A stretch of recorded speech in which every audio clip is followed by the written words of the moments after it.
Hello and welcome to Cinematography. I'm Don Perignon, and yes, this is the real me. Of course, I have no way of proving that, so you just have to trust me on this one. Anywho, I recently saw the movie Rock of Ages, and it made me feel a bit nostalgic for the 80s, so I thought we'd take a look at the movie Splatter University today.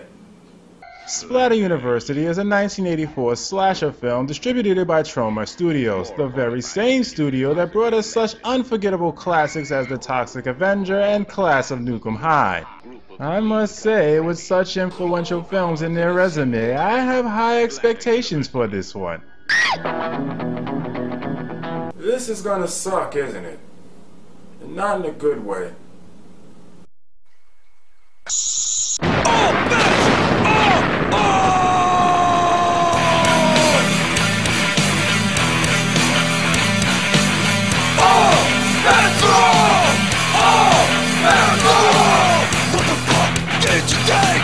What the hell I was going to do? Every time I stand in front of you. So you don't have disrespect. How far can you take that bullshit? Now it's time to get this shit on. Oh, that's wrong. Oh, that's wrong. Oh, that's wrong. Oh, that's wrong.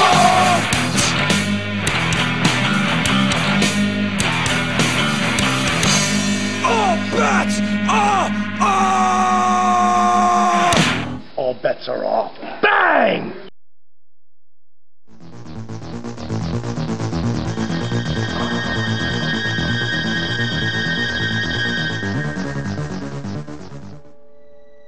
So the movie starts out. Oh, what the hell? Thanks, movie. Now I'm gonna have feet nightmares for the next 3 days. I'm assuming this is a psychiatric hospital. If not, this apartment building has some really strict dress codes. 2:43 p.m. William Graham, a paranoid schizophrenic, is discovered missing. Of course he's a paranoid schizophrenic. That would explain why he's wearing one blue shoe. Clearly he thinks he's Tom Hanks' archenemy. William's disappearance is such a priority that they have a whole 2 people looking for him. Security, why don't you talk to these people? Maybe they know where he is. Yeah, because I'm sure this guy is a barrel of information. During the search, the orderly, I guess that's who he is, comes across Graham in a closet. What are you doing here?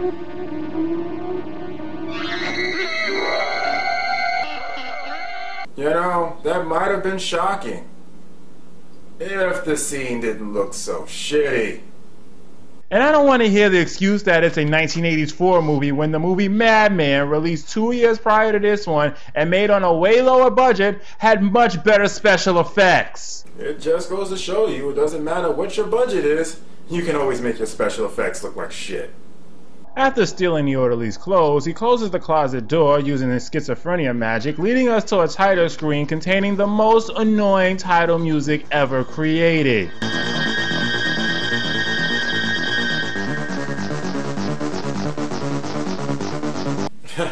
It's amazing how such an irritating sound can sneak its way into your subconscious. Don't believe me?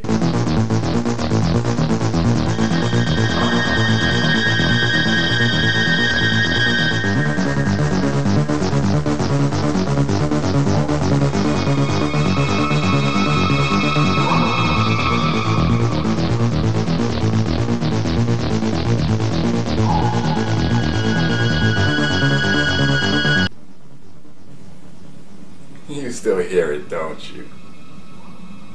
We then cut to St. Trian's College 3 years later, where we watch a random woman get killed. We then jump 1 semester later. Hold on a second.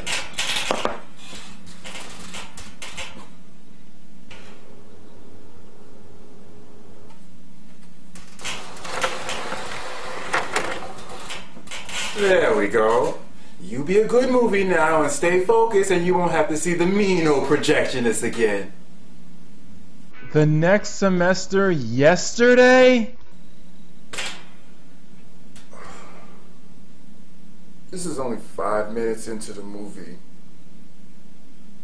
Tony, you gonna come to the ice cream parlor after registration? Nah, me and Doreen here, we're gonna party hard. That all you two can do. Hey, what else do you go to college for? Hey, Johnny boy. You know what I can't figure out for the life of me? If this movie is supposed to take place in the 80s, then why is everyone talking like they're from the 50s? The woman we saw killed earlier was a teacher here, and the new teacher, one Julie Parker, is meeting with Father Jansen about the newly opened position. You're not superstitious, are you? Superstitious? No, of course not. Why? Well, there's a silly rumor going around, probably started by the students, that the classroom you'll be using is jinxed. Jinxed? Yeah, didn't you know? Everyone who takes the job suffers from bad luck followed by a severe case of death. Well, a young teacher, Janet Phillips, was attacked in the classroom you'll be using. It happened late one night, and we're not sure how or why it happened. Well, did they find out who did it? No, unfortunately, her death remains a mystery. Her death? You mean she was murdered? Yes. Well, if you know she was murdered, then her death couldn't have been a mystery because she was fucking murdered!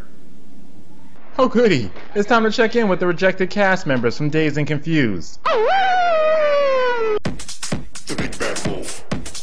The big bad wolf. The big bad wolf. These are obviously all our lambs meant to be slaughtered, and I must say, I can't think of a more deserving group. Forget it, Jim. She's already got somebody. Yeah, who? Tom Scavelli. You mean that asshole who knocked up Sue Ann McCarthy? Oh, that was Tommy Sorrell. How do you know? I was there. There's a lot of things I don't tell you. Yeah, what else haven't you told me? You go again, busting my chops. We can't go through one day without you having to start a fight. Me, you started it. No, it was your terrible acting that started all this. And if we're all lucky, a crazy man with a steak knife is going to be the one to end it. Julie is having a rough first day when a priest just randomly walks into her class. Did you want to see me? No, I think I'll sit in the back and observe.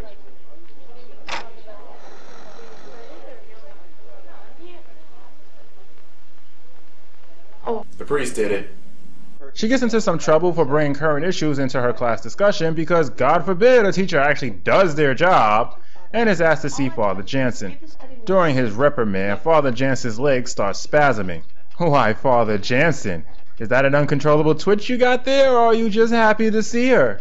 Oh, looks like it's time to check in on some of the hack pack. Babe. Oh, Tony. Tony. Oh, Tony. Oh, babe. Oh, Tony. Tony! What? I can't go through with this. What if Doreen comes back? Christ, I've seen pornos with better acting than this. Tony, what are you doing here? Homework. Yeah, well, that doesn't help me any. Hey, it's multiple choice. What's that?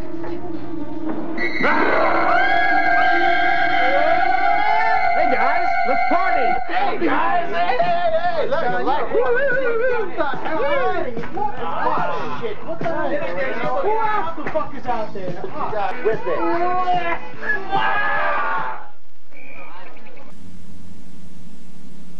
I've got nothing.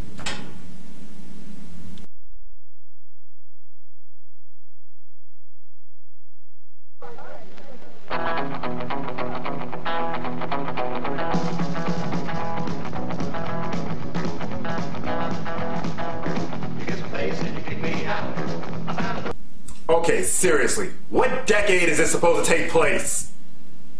The music and dialogue says 1950s, but the rocker hairstyle and Bill Cosby sweater screams 1980s. It's almost as if the costume designer was given a completely different script. Doreen, you gonna go to the drive-in tonight? No, I gotta do my term paper. Yeah, I thought we were going out tonight. I told you I couldn't stay out late. You're a pain in my ass, Doreen. Look, I'm not gonna flunk out just to see some dumb movie. Hey, Tony, I'll go out there. You promise to be gentle. You guys are pigs. I better get going. You know, I think I know where the director is going with this thing. The horror isn't derived from the killer, it's derived from watching these assholes live their everyday lives and knowing that there's a chance that one of them just might survive to the end. The suspense aspect coming from not knowing which one.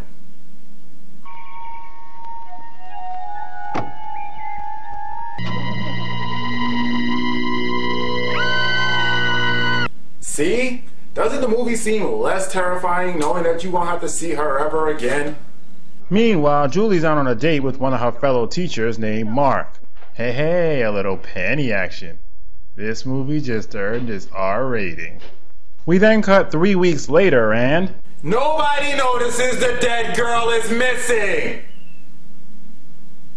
I mean, come on! After all this time, not one person has asked anyone if they've seen her? Not even her boyfriend? You are correct. It does not compute.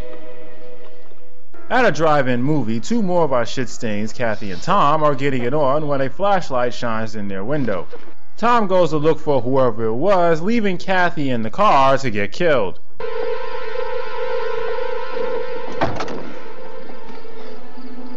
Couldn't find him, Kathy. So what, are you mad at me or something? Come on, you coming back here or what? Methinks Tom isn't the sharpest knife in the drawer. Julie gets a phone call that night about the murder from one of her colleagues. Well, at least someone noticed this time, and is pretty shook up about it.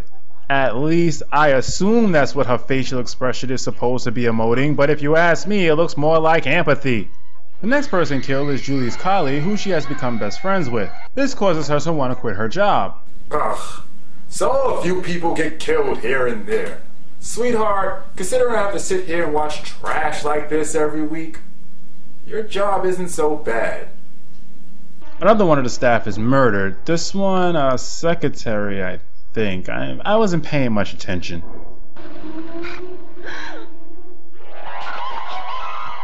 Next to go is the secret fourth member of the Misfits.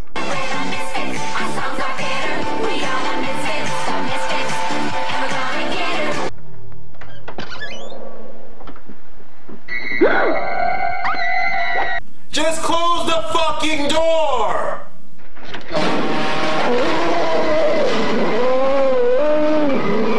You see? It actually works! Suspecting Mark is the killer, she refuses to talk to him and decides to tell Father Jansen. Mark goes to her house to try and convince her that she's wrong, but Julie assaults him and makes her way to Father Jansen. Here's an idea. If you suspect Mark is the killer, go to the fucking police! To Julie's surprise, it turns out Father Jansen is the killer and he can walk too! Holy shit! It's a Christmas miracle! Well, I was half right. It was a priest. Unfortunately for Julie, her mistake leads to her untimely demise, and the big twist was that Father Jansen is really William Graham. That's not a twist. Thomas Jane having to kill his son at the end of The Mist only to have the army save him is a real twist. This movie sucks.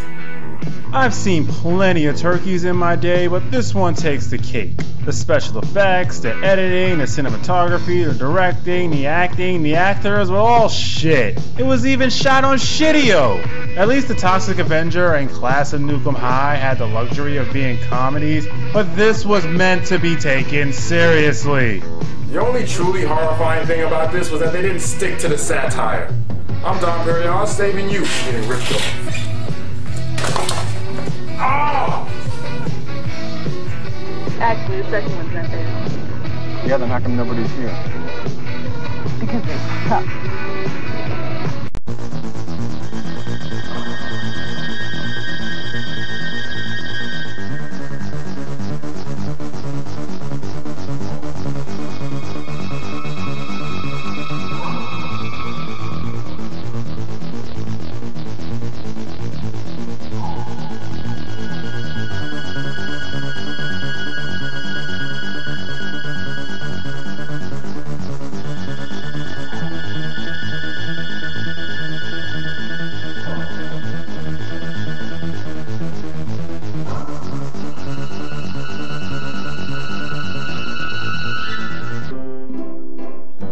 Is it over?